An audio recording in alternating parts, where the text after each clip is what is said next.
A lot of this isn't going to make sense to you, and I'm sorry about that. I'm just going to start at the beginning, with the house.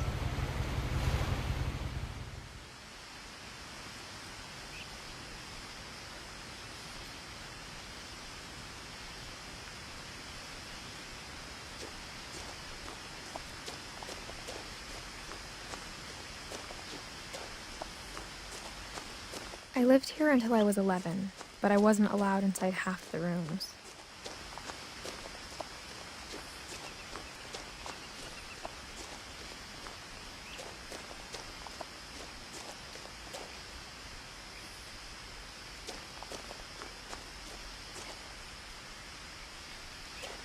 I hadn't been back since my brother Lewis's funeral.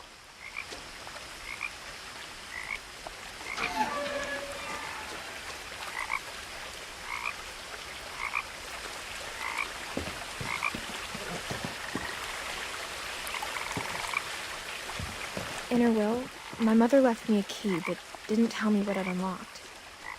Maybe she thought I'd know, or she thought that the mystery would be enough to bring me back.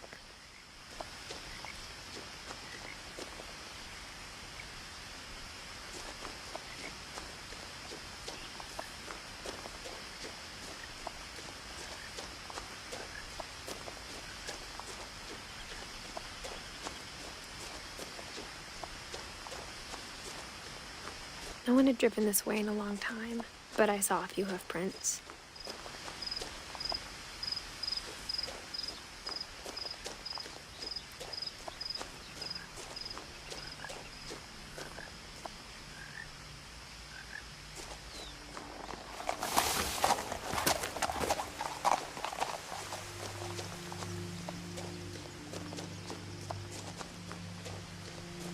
The truth is, even after I inherited the house, I never thought I'd come back to it.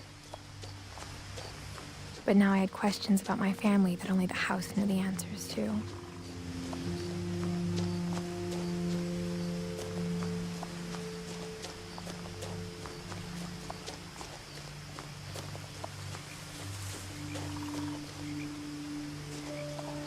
The house was exactly like I remembered it, the way I'd been dreaming about it.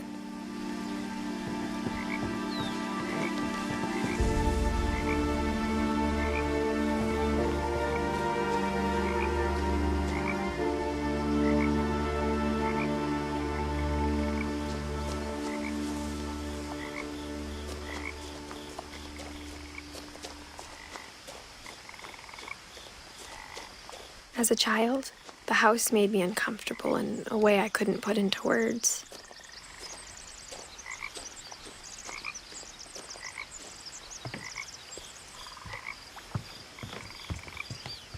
Now, as a 17-year-old, I knew exactly what those words were. I was afraid of the house.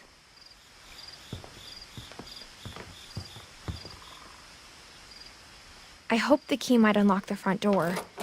It didn't.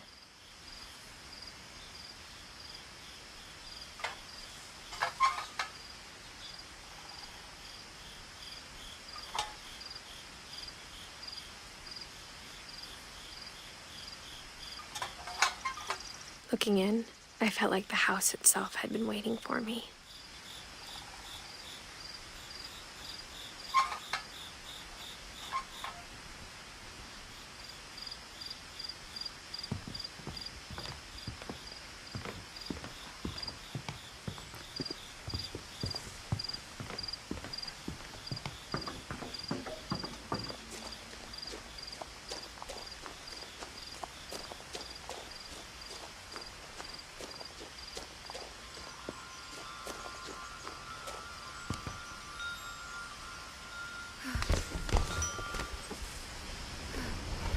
Crawling through the doggy door used to be a lot easier when I was 11.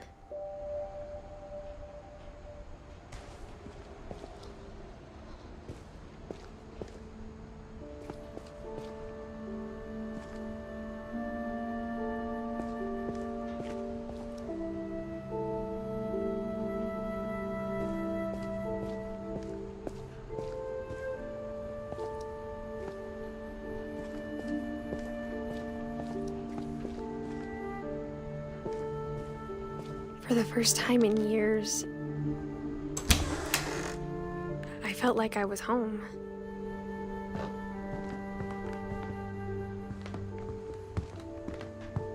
But instead of a family, there were just memories of one.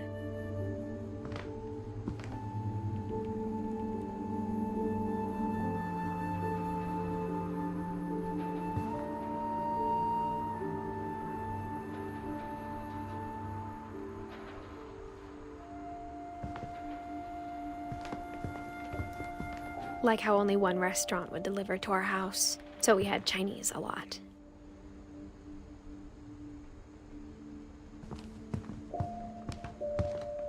Or how after Louis started working at the cannery, we all got sick of eating salmon. Except our cat, Molly.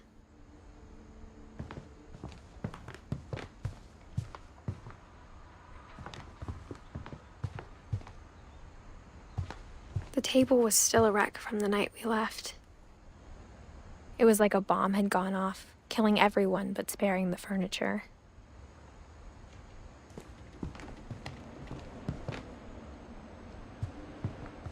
My mom was the only one of us who could imagine Great-Grandma Edie living in a nursing home.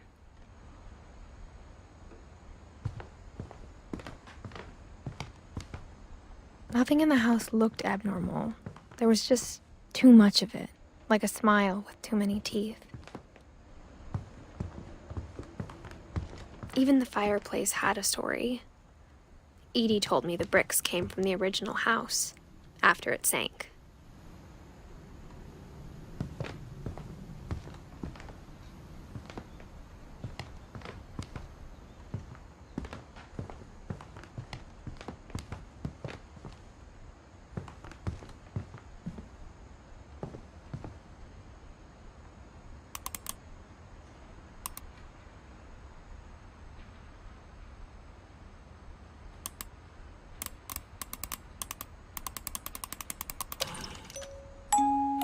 Great-Grandpa Sven built a music box for Barbara, along with the rest of the house.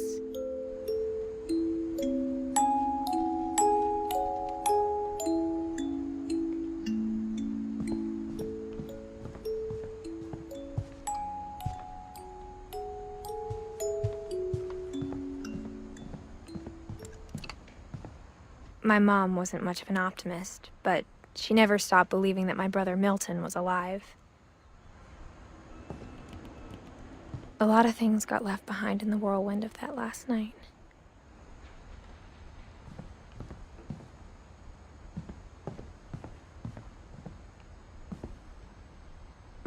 After Milton disappeared, Mom sealed up all the bedrooms. Then Edie retaliated and drilled peepholes.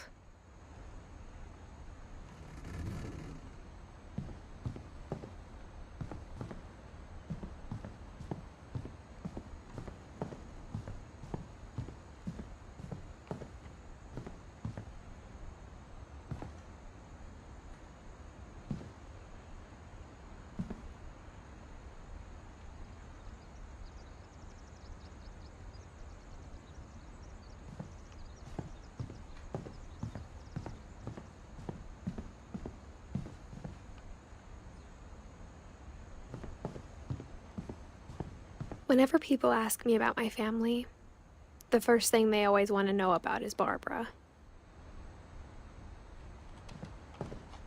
Edie's father, Odin, built the original house.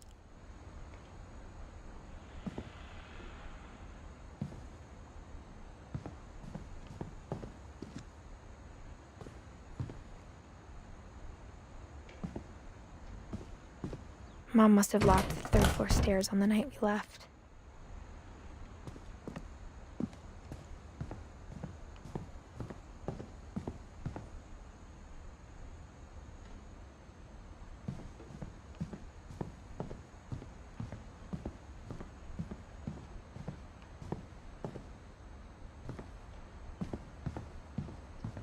I spent a lot of time playing in Great Uncle Walter's room. I think my mom sometimes regretted not sealing it up.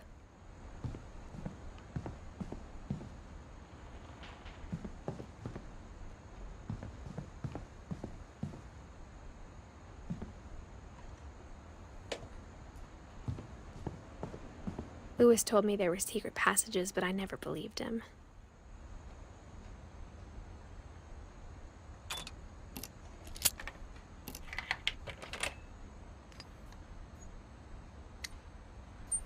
Turns out, my mom was really good at keeping secrets.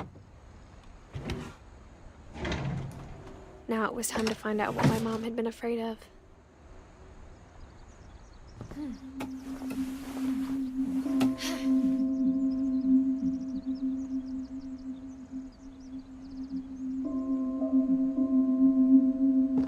Reading this, maybe it sounds like I had a plan.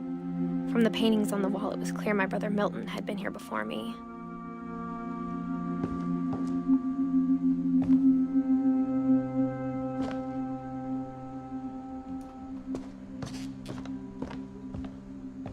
But I had no idea what was behind that door.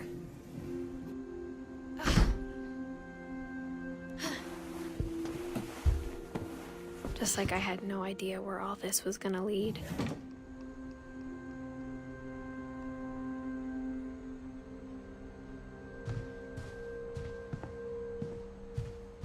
I grew up looking at Molly's room through the peephole.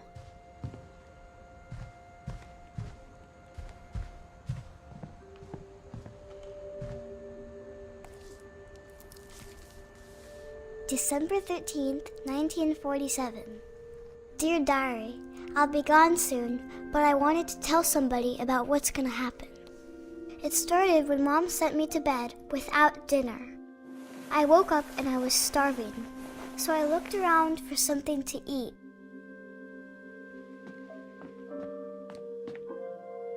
The gerbil food was dry, but I didn't mind it.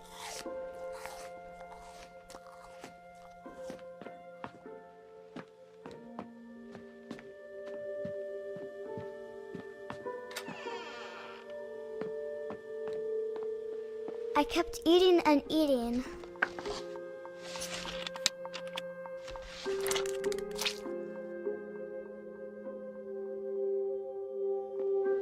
I ate a lot of things that night.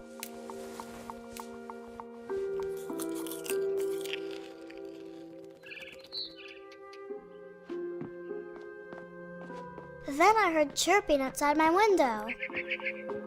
It was a barn swallow going back to her nest. I reached out for her.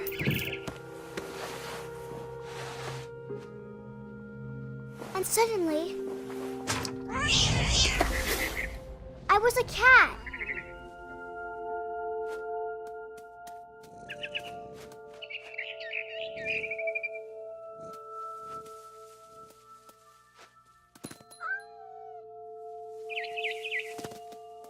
I tried to be quiet, but the bird was really scared.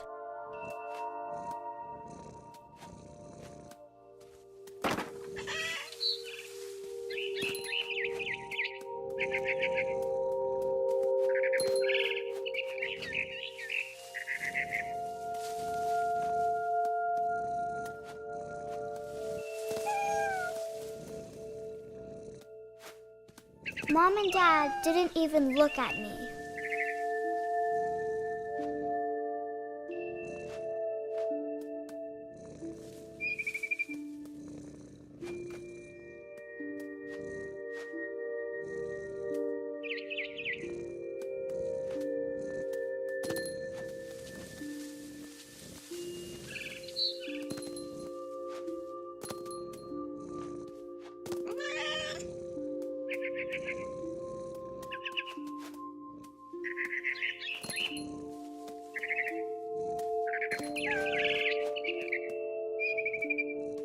I jumped and I almost got her.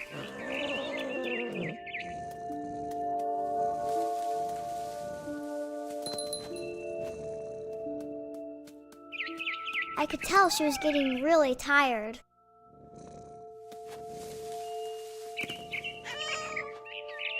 Now I was up in the big tree. I promised Dad I wouldn't climb it anymore. All I cared about was eating that mama bird.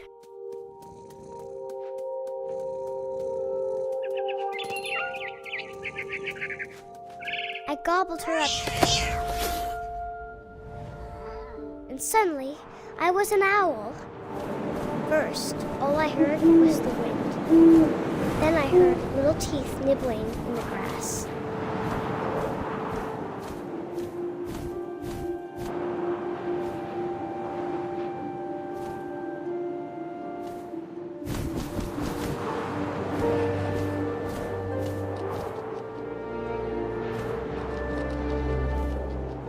Rabbits.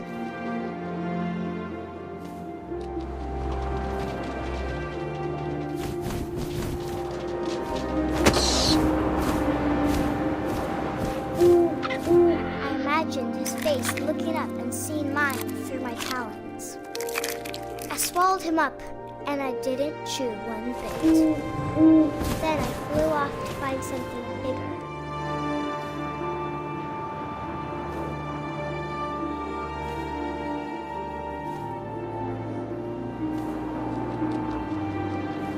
A mama rabbit.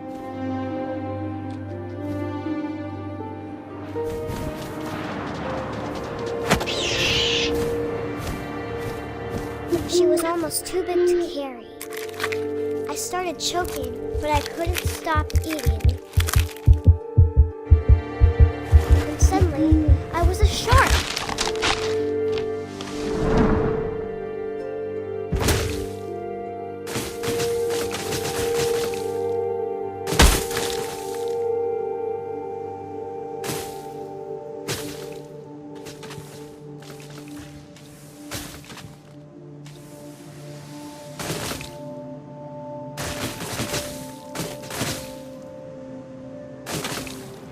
I rolled off a cliff and into the ocean. Now, I was hungrier than ever.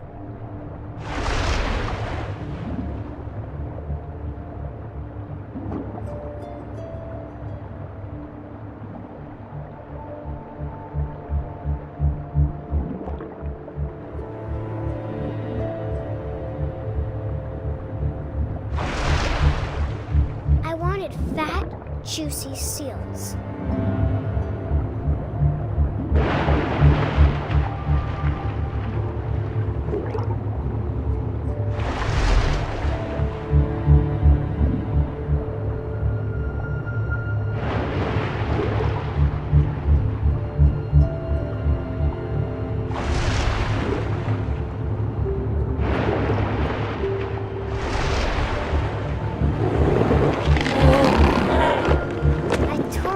Flipper, and it tasted really good.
Grabbed on tight, but I was so hungry, I jumped out of the water.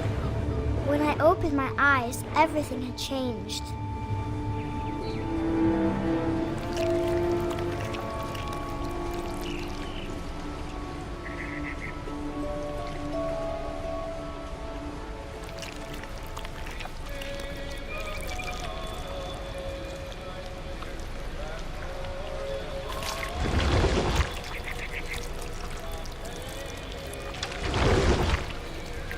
Now I was a monster, and I smelled people everywhere.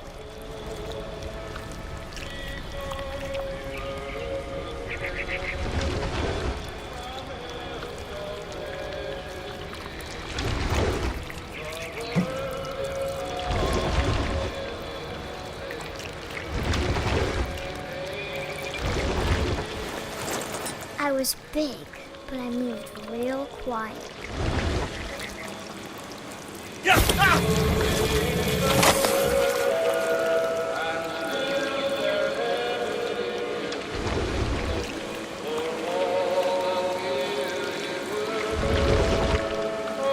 wanted to stop, but also I didn't.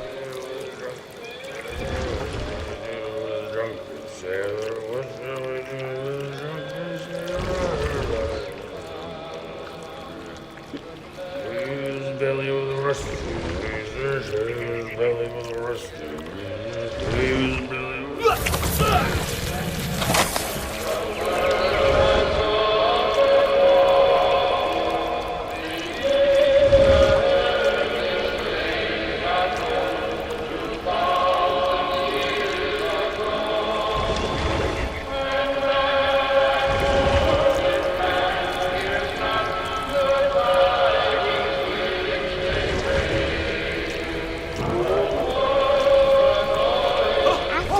Passenger, I was still hungry. And across the water, I smelled something new. Something I had to have, so I swam towards it.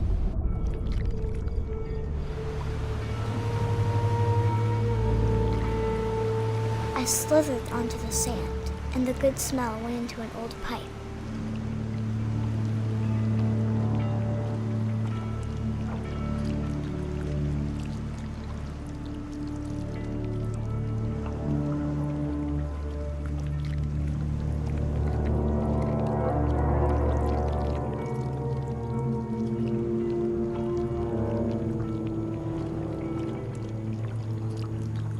I got closer and closer.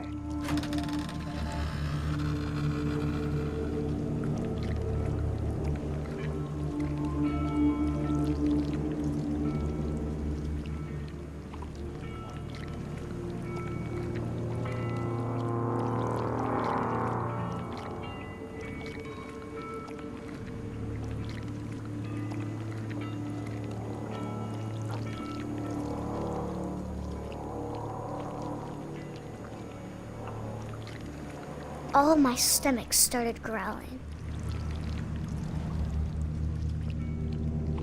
And suddenly, I was me again. I held my breath for a long time, but I couldn't hear anything. I think it's waiting for me to fall asleep. But it's not going to wait much longer. It needs to feed, and we both know I will be delicious.